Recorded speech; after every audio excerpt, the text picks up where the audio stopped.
Well, why don't we go ahead and get started? Good morning, everybody.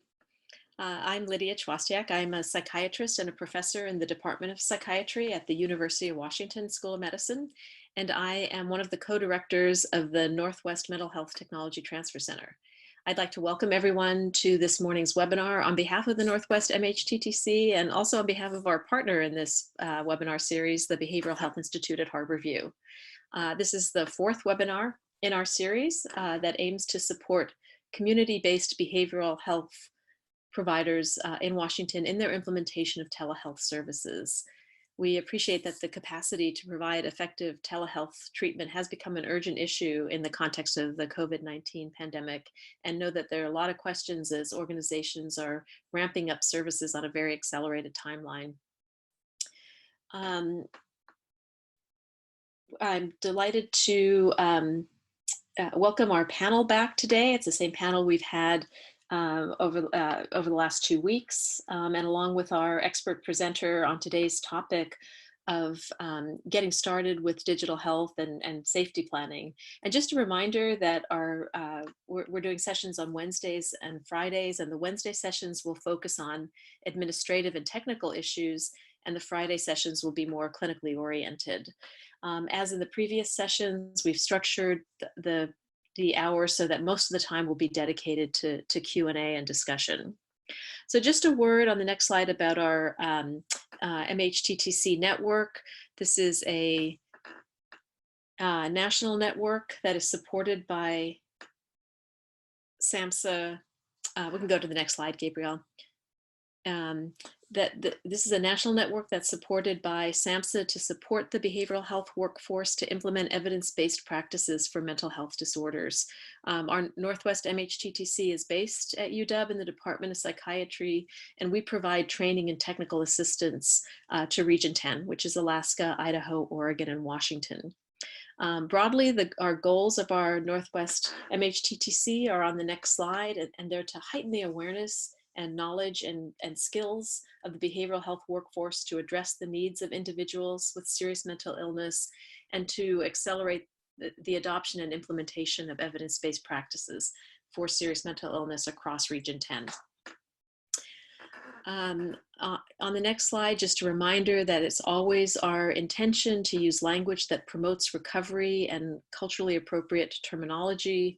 We encourage all of our presenters and participants to use person-first language, which emphasizes the individual and not a condition or disability, and to promote treatment and training environments that foster respect, human dignity, and hope. So before we get started, we just have a couple of logistics to review.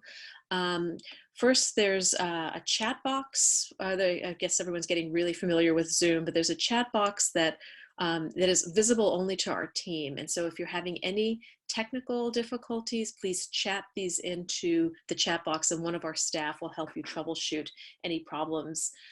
Please do not put your questions for the speaker or the presenter into the chat box. So chat box for technical issues that you want our staff to troubleshoot. The next slide, though, we really do want you to ask questions and let our speaker and panelists know about the challenges and provide that you're facing, and provide some feedback. So we have two options for you to ask questions today. We have a large group, so everyone's going to be on mute during the initial short didactic presentation. So we're not going to interrupt Dr. Felker for the 30 minutes of his presentation. But you can ask questions either by typing your question into the Q&A window or by raising your hand. And if you type it into the Q&A window, if it's a quick question, just a clarification, one of our panelists will try to answer it in real time. Otherwise, the panel will be monitoring the Q&A box, and they'll help moderate getting the questions answered at the end. Dr. Felker and the panel will answer the questions, and we'll try to get to as many questions as they can. And if you raise your hand, our staff will be unmuting you during the Q&A session.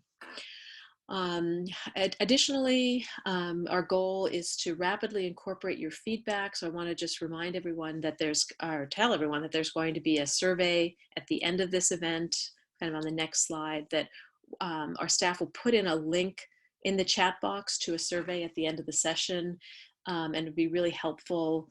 We value your feedback on this survey. All the Northwest MHTTC trainings and resources are free, but we're required by SAMHSA to conduct this survey. So your participation helps to support and improve future trainings like this one. But it's particularly important because we're asking questions about the content of this 8-session series. So it's an opportunity for you to give feedback that could be addressed in subsequent sessions of this series. Let me move to on the next slide and introduce our speaker today. Is Dr. Brad Felker, who's a professor in the Department of Psychiatry at UW and also at the Veterans Affairs Hospital.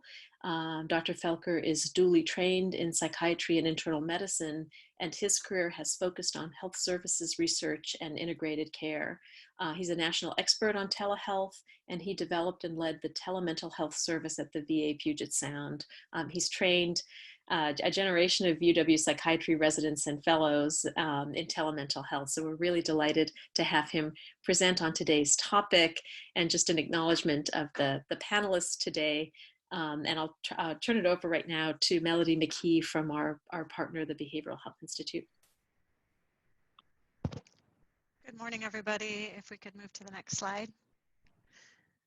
Again, my name is Melody McKee. I'm the program director for the Behavioral Health Institute's Training, Workforce, and Policy Innovation Center. Happy to have everyone here today and excited to be partnering with Northwest MHTTC on this training series.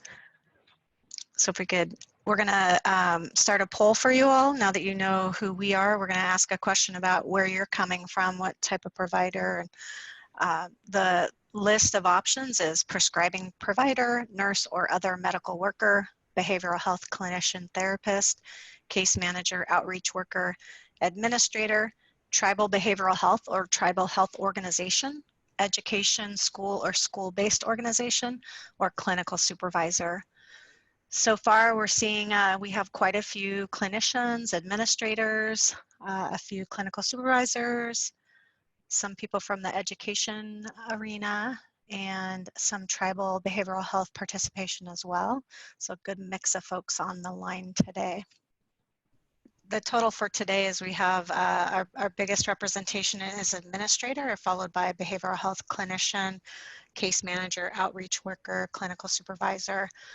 I appreciate everybody taking the poll, and we're going, in order to remove this from your screen, you need to click on that X at the top corner of the poll box so we can move on to the next part of the presentation. Thank you so much. So if we can move to the next slide, I am going to hand things over to Dr. Felker for his presentation. Thanks, Melody. Good afternoon or good morning, everyone. It's great to be back with you again this week. I had the privilege of speaking with you guys last week. So here I am again, and I'm thrilled at this opportunity to speak with everyone. As Dr. Swastiak mentioned, this is an 4-week series, 8 lectures, and what we're really trying to establish here is to lay down a foundation, a good solid foundation on which everyone can build to develop their own unique telehealth program that best serves their population. So some of this material information you might know, some of it might be obvious, but we're really trying to not leave anyone behind. That's the goal. Today, we're going to focus more on taking the next step to setting up your practice, setting up your office, helping the client or patient set up their office. And then we're going to take a few moments to really focus on safety planning, which is really something you can't take for granted when you're doing telehealth work. When you're working in a big facility or a clinic, all of that is sort of already part of the routine of what you do. But when you start doing telehealth, either to another clinic or to somebody's home, or you're working from your home, this is something that needs to be taken seriously, and it helps sets the professional tone. So with that, why don't we go ahead and get started? If we could move to the next slide, please. So here are our objectives for today. Setting up your space so that you can provide high quality professional clinical video teleconferencing, which we often just say CVT, helping the client or patient set up their space so you can have a professional exchange. Once again, we'll touch on that more, but it's very important to set that tone from the start, because when you're working either from your home to their home, it can get informal really quick, and you don't want to lose those professional boundaries. And finally, we'll take some time looking at safety planning. And the way I've set this talk up today is to just keep it really nuts and bolts, straightforward. So we're going to arrange things, and you want to do this and you don't want to do that. So why don't we go ahead to the next slide. Somewhere there's a lawyer somewhere who will sleep better tonight if I tell you this is not legal advice, informational purposes, call your legal counsel, and this is the best information we have to date. So I'm hoping that lawyer will sleep well tonight. Next slide, please. Okay, let's talk about setting up your space. So if you're working in your office and providing care from there, this is not going to be a big jump because you've probably already set up your office to be professional and to welcome clients.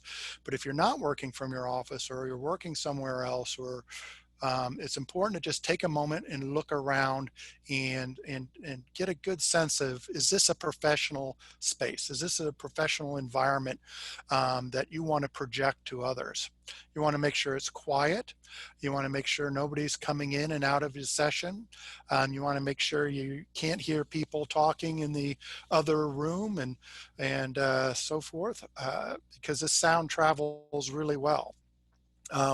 Make sure you remove any potentially unprofessional material. Once again, if you can see it, more likely than not, they can see it.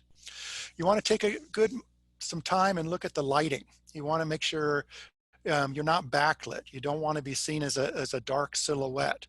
So what I usually recommend to trainees is set up the office how you think it looks, and then turn on your camera and take a look and see how it really looks. Move the camera around, pan it around. Do you approve? Is this the professional environment that you want to be projecting to others? Another little tip of the trade, and we'll talk about this some more, is make sure the camera is at eye level. A lot of times people might be working off a laptop and you're like looking down at the camera, or you may be lying down on a couch looking up at the camera. You want to project yourself at eye level because that's important for the clients to see you that way. So because you can send a lot of messages if you're looking down on the patient and so forth.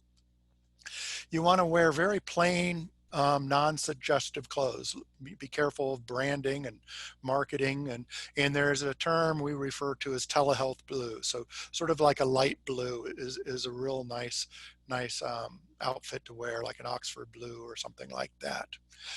Next slide, please. Don't provide care in a busy place that's lacking privacy, that things are clanging next to a kitchen, next to a bathroom. You can hear things through the walls, or like those of you who heard my talk last week, you got to hear my bird. Actually, it's not my bird, I'm bird sitting. But yeah, Scotty made the presence on the call last week, and that was my fault. He may come back this week. I can't guarantee it. He's a busy guy. Make sure you don't have a busy background with a lot of personal or potentially offensive material in sight. The next point is a really common one. Take a look at your background. Make sure the clothes you're wearing are a different color, because the video quality is improved. But say I was teaching a resident seminar yesterday, and there was a resident wearing a white shirt with a white background, and you can appear as though you're a floating head. So think about the clothes you're wearing. Make sure there's a contrast between that and the background. Don't wear bright patterned clothes.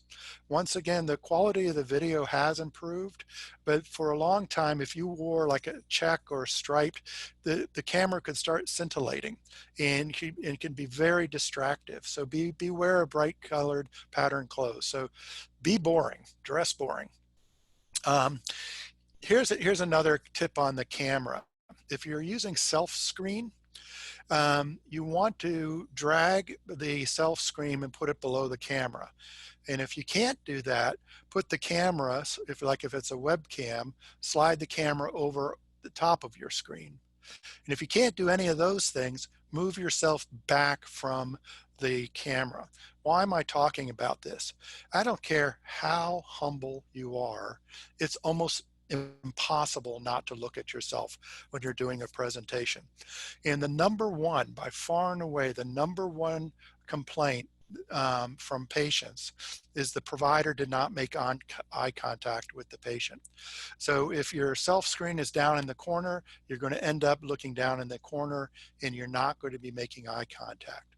So those are just a few of the tips that, I think are really important for making that connection, because this is virtual, because the patient or client's not in your room. You got to be thoughtful. You got to think of ways to make sure you're making that connection as meaningful as possible to the patient, and you're not sending sort of any unwanted messages. So next slide, please. So now we've set you up, right? So you're wearing some boring clothes that don't contrast with the wall behind you. Your office is squeaky clean. No one could probably tell where it is you're projecting from, but it looks professional. Now let's talk about setting up the patient for their session. So as I mentioned in the start, you really want to keep your professional standards. And you really want to present from the start that this is a professional encounter. So you need to obtain informed consent. I think this is really vitally important because it sets the tone right from the start that this is going to be a professional exchange. And for those of you who don't know, there's actually 5 components to a proper informed consent. You want to at some point, either ahead of time in writing or a letter or in your first session, you want to go over the recommended intervention. That's telehealth. You want to make sure that the individual you're working with has capacity to make a decision. In other words, do they understand what you're saying? Can they make a reasonable decision? You want to talk about the benefits of the intervention you're offering. You want to talk about the risks of the intervention you're offering, and always you want to let the individual know that, look, telehealth is an option. You're fully within your rights to refuse this option, and if you do so, you want to talk about what the other treatment options would be available for the patient. So it's important to send this message, cover these points early on. And as I noted, don't assume this is obvious. This is a recommended form of treatment. Set that professional tone from the get-go, and I think you'll be much better positioned to maintain your professional boundaries as you go forward. As we all know in life, it's always easier to relax the rules than to go back and retrofit and tighten up rules. So once you start down that slippery slope of things becoming too informal, and suddenly you've got the patient emailing you on a private email or wanting to contact you outside of regular hours or trying to connect with you on social media, it's really tough to get that horse back in the barn. So set those standards from the get-go. Next slide, please. Okay, so in setting this all up, what we've created is a information sheet that we will send out to the patients that go over all these details. And we will make copies of some documents that we routinely use that has content I think you could find useful. That'll be made available to everybody when the recording of this session is posted later. It'll be made available on the two websites. I want to caution you though, don't just cut and paste these documents and use them, because they're designed for the VA and they're designed for the work I do. So think of it more as recommendations, content, information you can use and tailor make for your specific clinical setting that you're going to plan to use. So this information will post, it'll cover this information and it'll cover some recommendations for safety planning that we'll cover later on. So in the information sheet we talk about all these things that we just talked about, informed consent. We go over the benefits. that's oftentimes improved access, not only to you, but to other specialists, decreased travel, cost savings, et cetera. Uh, Greater safety, as we talked about last week when we went over myths and facts upon feeling more comfortable in a session, maybe better access for people, vulnerable populations. Talk about the risks that this is a transmission over the internet. So hacking is possible, though it's really, really rare these days, particularly if you're using HIPAA compliant software. However, with the recent COVID, HHS, Health and Human Services, has relaxed the rules around HIPAA. So it's possible you might not be using HIPAA software. So it's really going to be important to review this risk. Now, hopefully you guys will all be using Zoom for Healthcare that is HIPAA compliant.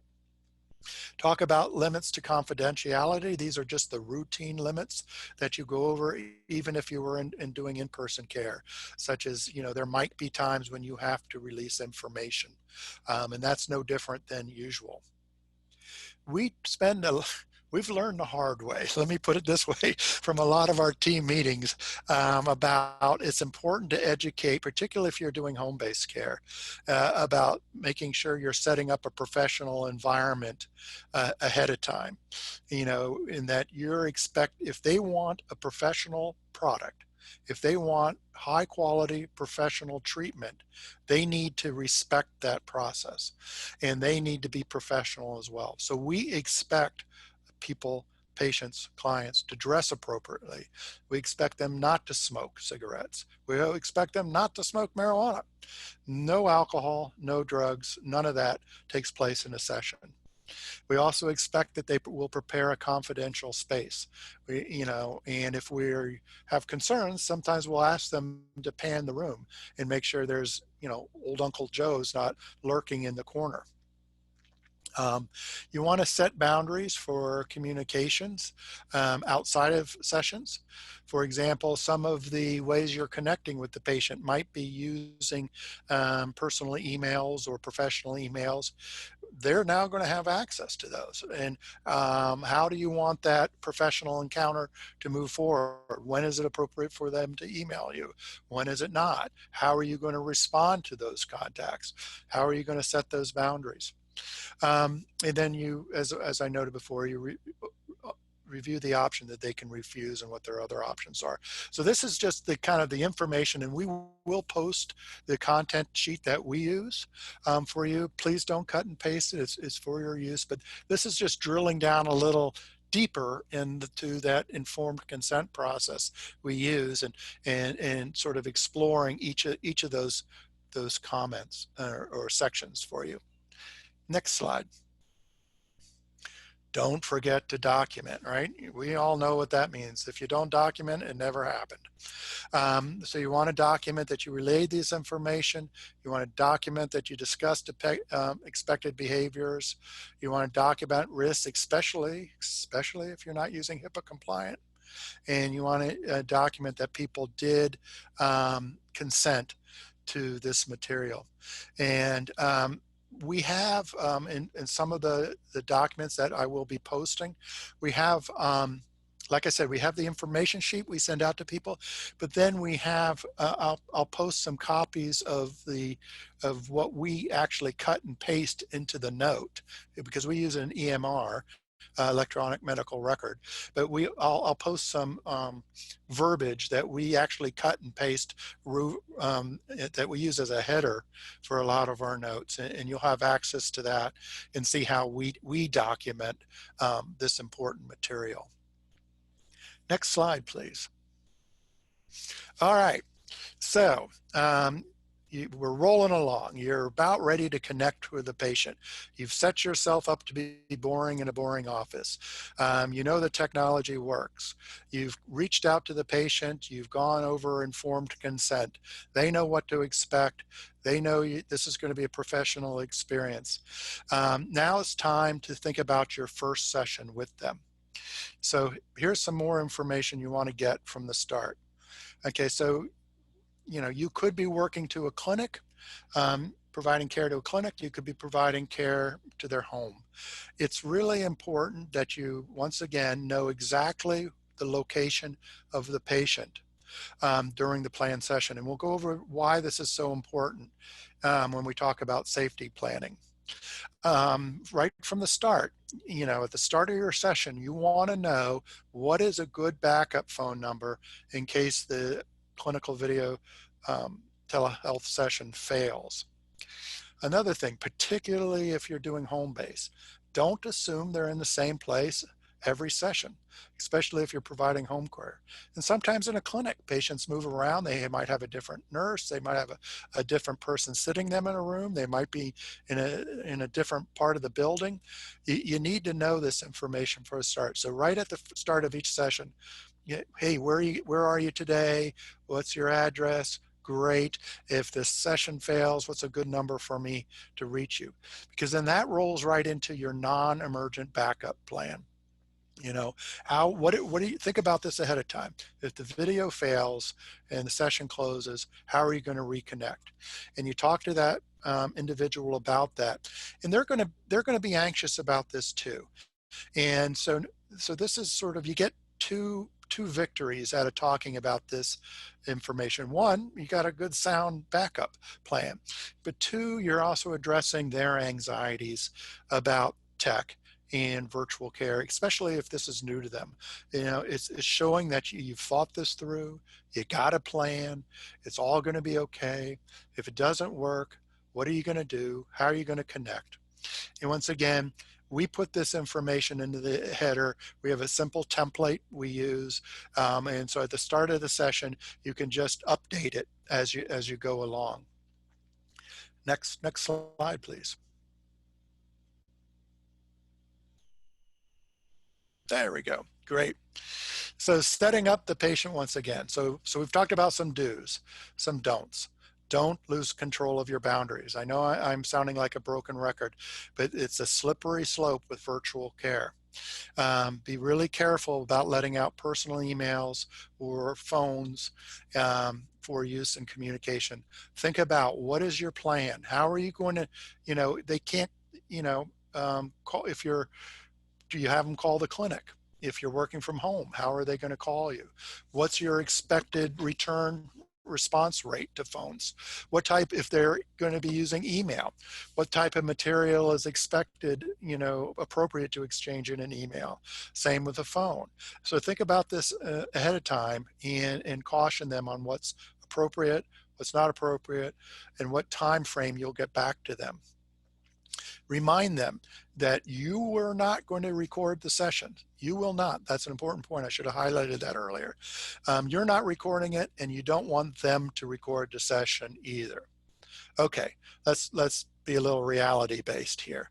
If they want to record it, they're going to do it anyway. And I get that a lot in virtual care. Like, what if they're recording and I don't know about it? And let's be real here. In today's world with smartphones, if you see the person in your office in person, they can be recording it just as well then as well. So, tell them what you want them to do, and they're going to do what they want. I mean, that's sort of reality of outpatient care anyway. Help them set up their professional space at home. Make sure they're oriented correctly, good lighting, private, professional. Review with them, like, hey, do you really want me to see that picture of you at the, French topless beach in the background? Is that really what you want to be projecting today during our session? Once again, remind them, you're not going to allow smoking, drinking, marijuana use. I know it's legal. And I know I already said this, but you will be surprised. You will be surprised how often this comes up in session. And so be prepared to address that and remind people. And once again, go over with them, if tech fails, don't panic, right? Don't panic if tech fails. Let's face it, there's some certainties in life, right? There's some constancies in life. The sun's going to rise in the east and set in the west. The Pope is Catholic. A bear does what in the woods. And tech will fail. It always fails. So just reassure them that no problem. can continue the session, got a backup plan. We know how to, we got this, we got this. So just reassure them in setting up that first session. Okay, let's move on to the next slide. All right, big gear shift here. Okay, let's before we pivot and talk about safety planning, once again, let's sort of summarize where we've been so far. You know, particularly in terms of setting up clinic and the arc of this series. You know, we on the tech policy calls we talked about, you know, Zoom and policies and licensing and so forth. Last Friday, we addressed myths and facts to help you and providers and to be ready to take this on, that there's a lot of sound literature out there. You can do effective care. Last Wednesday, we had a fabulous talk about billing and so forth. So now we're up to, and now we've just talked about your first session. So now let's talk about safety planning, because this is really important. And once again, we're going to have examples of the safety plans we use and how we use them. Those will be posted. And once again, please don't cut and paste them, because they're not appropriate for you, but the content is. So do have a plan. You want to document, and we recommend using header pasted in each and every note. In that, you want to, each time you sit down with a patient, you want to confirm the following. Where are they? What is the location of the clinic? You want to also identify, if you're doing telehealth to the clinic, and that's what we're covering first here, is, you know, as you're setting up for clinic that day, you're probably going to be talking to someone before the clinic starts. You know, who is going to be your point of contact? If tech fails today, if the CVT session drops, who do I need to contact? What phone number are you at today? Because these people change, they rotate around, they're in different offices. You want to confirm with them, what number do I need to contact you today? Then you want to cover the clinical aspects. Okay, if I've got an emergency today, who's my emergency backup person? And we still have the same safety plan in place. It might be, you know, if someone needs to admit them, we take them to this regional hospital here. Everything's still good, nothing changed. Roger that, let's go. So now you've got if your tech drops, you got the phone, you've got the point of contact, you've got your person you're going to call. If you've got a clinical emergency, you've got that individual phone number you can call. In experience, that's often the same person, and that's fine. Just make sure you've covered those two bases. Okay, point 4. If you're an observant person, you might notice that this point is put in bold, because this is super important too, and it's something you may not think about, particularly if you're doing long distance telehealth. Let's say you have an emergency. Let's say you have an emergency in session. Let's say you've got to call 911 because you've got to get emergency information, emergency personnel out to do a safety check. Well, guess what? If you're sitting, say, where I am in Seattle, and I have a clinic in Richland and have had clinics in Spokane and Wenatchee and other points, guess what? My 911 doesn't work for their 911. Okay, that is a regionally based system. So you want to put into your note that you will use E911 or enhanced 911, and that's the number you call. So let's say you've got a person in crisis outside of your jurisdiction and you want to get 911 there pronto. You call that number and you give them the address and physical location of the patient.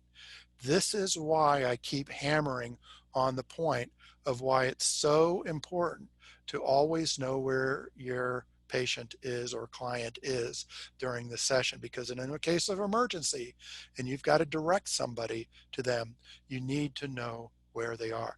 I've taken care of long haul truck drivers, and they're at a different truck stop every time.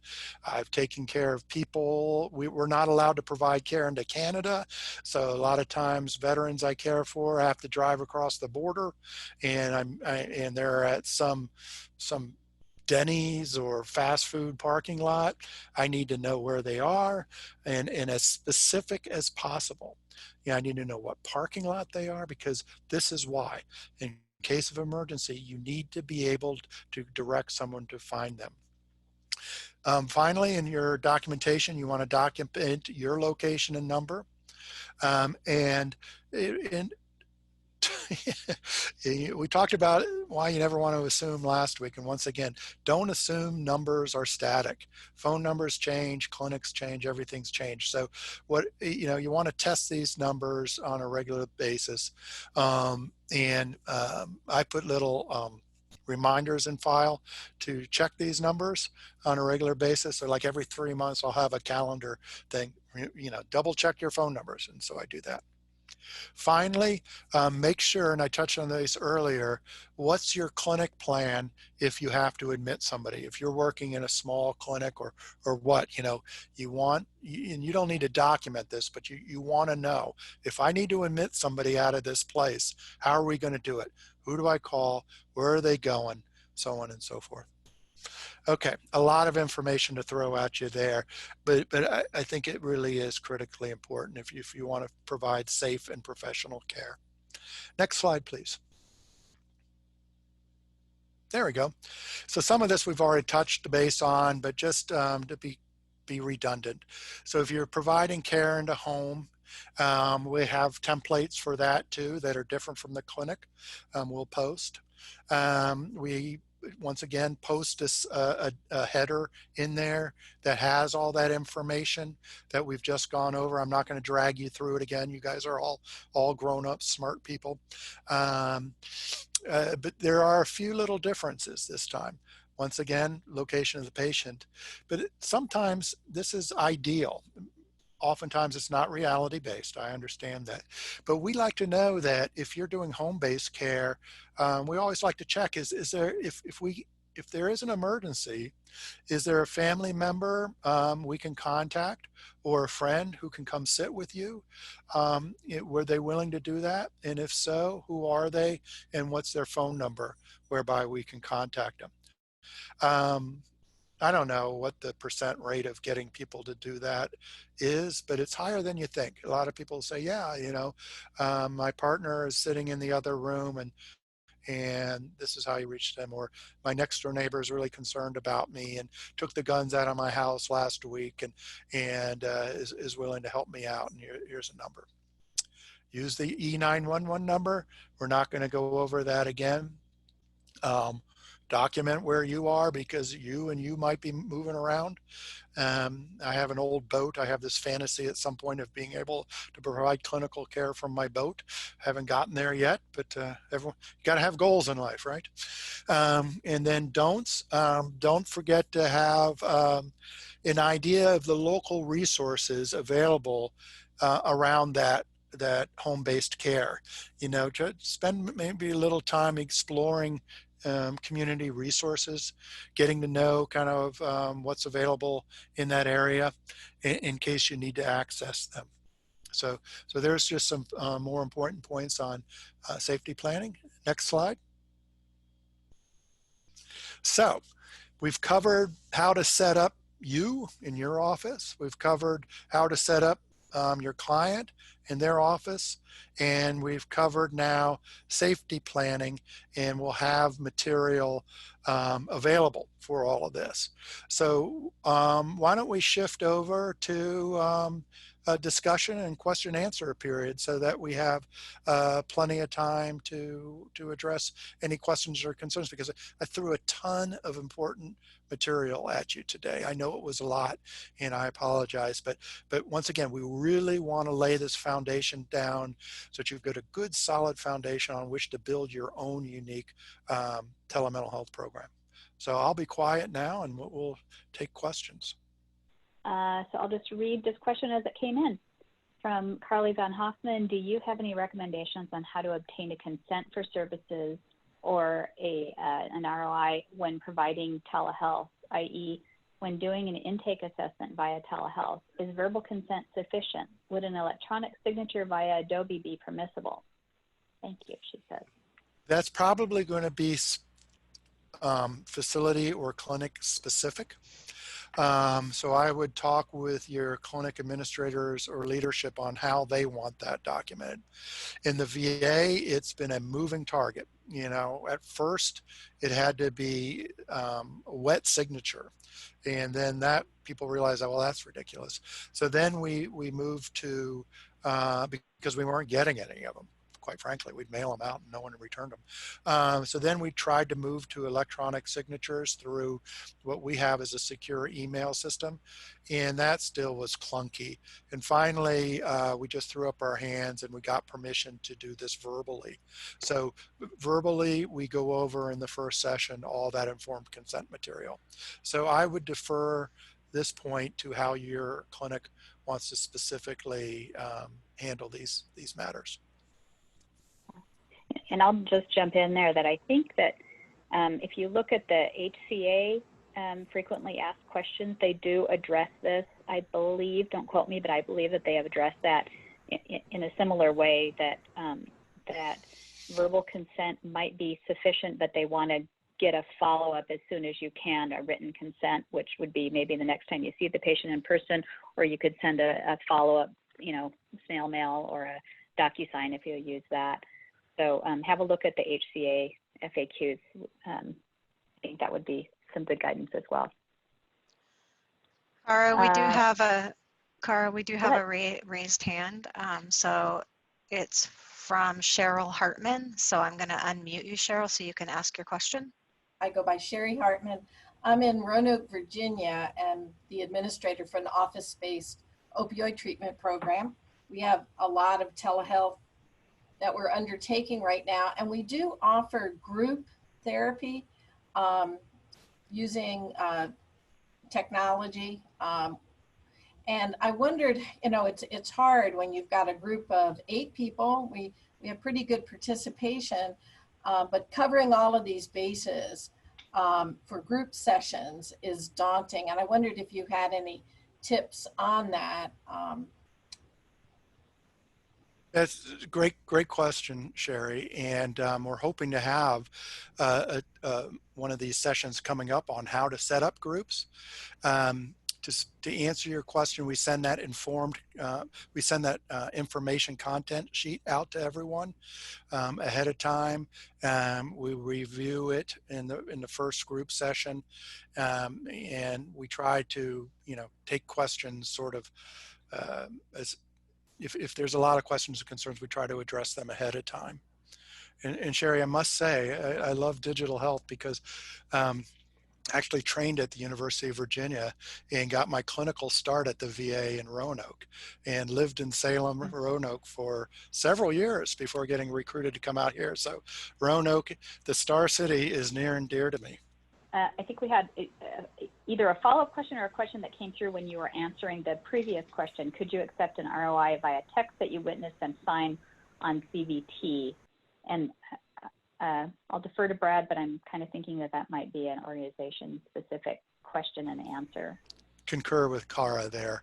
This is, you know, yes, confer with your group and your team. And I'm just going to have a little aside about this. Is one of the things, and this is why I think that these 8 lectures are so foundational. I keep coming back to that because in setting, and maybe Cara can chime in, she's been setting up telehealth programs as long as I have. When you're setting up a telehealth program, people who are not familiar with this say, well, just, you know, turn on the switch and have your session, and you know, what's so hard about this? And if you've done because it is hard, and it's hard, but if you've done your work correctly, you've really addressed all these details ahead of time, and you've really set everything up the flow.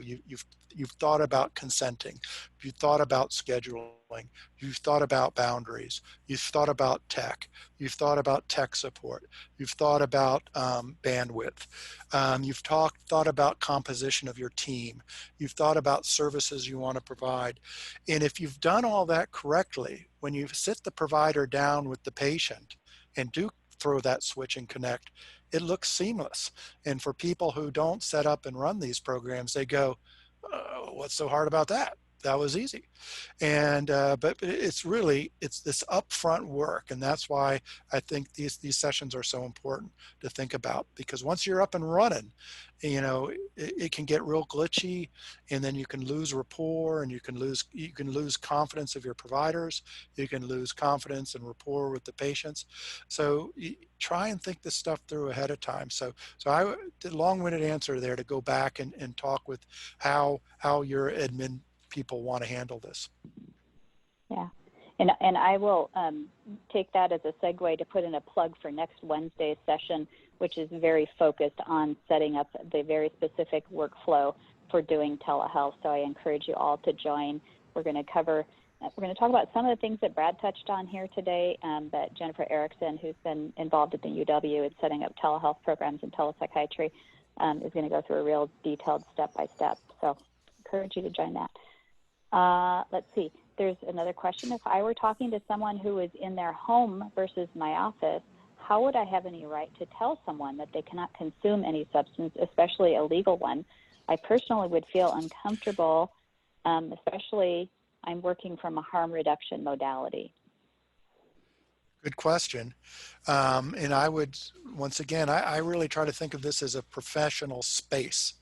And if you were working in your regular clinic, so in person, would you allow someone to drink or consume substances during a regular session in a regular clinic? I mean, and if your answer is yes, well, then okay, then you're going to allow them to consume in your, I guess, in your home-based session. But we draw the line. We're really strict, and most people know me, don't think of me as a strict sort of rigid guy, but if it's just so you can lose those professional standards so fast. And if they want professional product, they've got to come to the table and be professional too. Sorry if that's not the answer you want, but I would say I'm not capable of providing you quality care if that's that type of behavior we can't accept. Great, thanks. Another question, is this applicable to children? What applicable to? Everything I said today, yeah. Yes. I would say yes. More details would be useful, but I would say yes. You know, obviously you'll have, a parent or a guardian available to provide a lot of this information and to do the setup of creating this professional space and safety planning. But yes, all appropriate and applicable to children. Yeah, and I'll put in another plug here. Stay tuned. We are still confirming the exact details and date, but we do anticipate having a session devoted to working with families and children in telehealth. Okay, from Sarah Ellsworth, I love your quote, "It's hard to get that horse back in the barn." Can you talk a little bit about the pros and cons with setting up systems under the relaxed HIPAA rules and how that might impact business later? Oh, I love this question. Outstanding, Sarah. I love it because I don't have an answer. And for all of us people who are doing this work and have been doing it for a while, and I think I might have mentioned this before, COVID is terrible, terrible, terrible. Okay, I'm not going to say it's not terrible. But for those of us who've been doing this pre-COVID and have been banging our head against the HIPAA rules, policies, billing, prescribing rules, COVID has been like this tsunami who has washed away all of this. And so those of us who've been doing this are now sort of staring over this cliff of like, okay, what's the landscape going to look like after COVID? And what is going to be HHS's response after COVID? And we just don't know. And Cara, you maybe jump in here too, because Cara is really a subject matter expert too. But a lot of us are sort of starting to have mild panic anxiety attacks over this. Is like, how, what is the landscape going to look like? We're really in this sort of pre-COVID, post-COVID scenario. And a lot of people I talk with are asking me this question already, and there is building anxiety upon what is this landscape going to look like, and what are we going to have to go with. And I guess I'm just going to have to say stay tuned. And Cara, what would you add to that? Yeah, I agree with you. We unfortunately can't read their minds on what they're planning, but I would say that the more that all of us who are now implementing and using telehealth can track metrics that would support the continuation, or if there are problems with it, but track what's happening with your telehealth program, so that you do have information to offer when it comes to that time when hopefully this crisis is over and we sort of go back to quote unquote normal, that maybe some of these relaxations will not be rescinded if we can support that they were good decisions and should be kept. So I would just encourage everybody to track what you're doing, keep good patient stories, keep good metrics if you can, and have them at the ready when the time comes. Hey, Cara, I'm just going to jump in. There's a couple of great questions that are still remaining, but I just want to remind people as we're getting to the end of the hour that the survey link is in the chat box, and to please complete this while we're finishing up. Great, thanks, Lydia. Okay, we have a question. I work for a tribal agency and most of the therapists applied for a telehealth licensure. Do you know whether or not our state license is sufficient to start providing these services, or do we have to have the telehealth licensure prior to providing these services? Boy, I'm not familiar with that. Are you, Brad? No, I've never heard of such an animal or beast. And we're starting to pilot a clinic to provide care for Native American veterans, and this has not come up. So I don't want to be cautious and not give you inappropriate information, but as far as I know, a state license is sufficient to provide these services. But yeah. I would get some more specific, I've never even heard of a telehealth licensure thing. So yeah, sorry. Lisa, sorry. we may reach out to you, Lisa, and find out a little bit more about that, because that's the first time I've heard that title.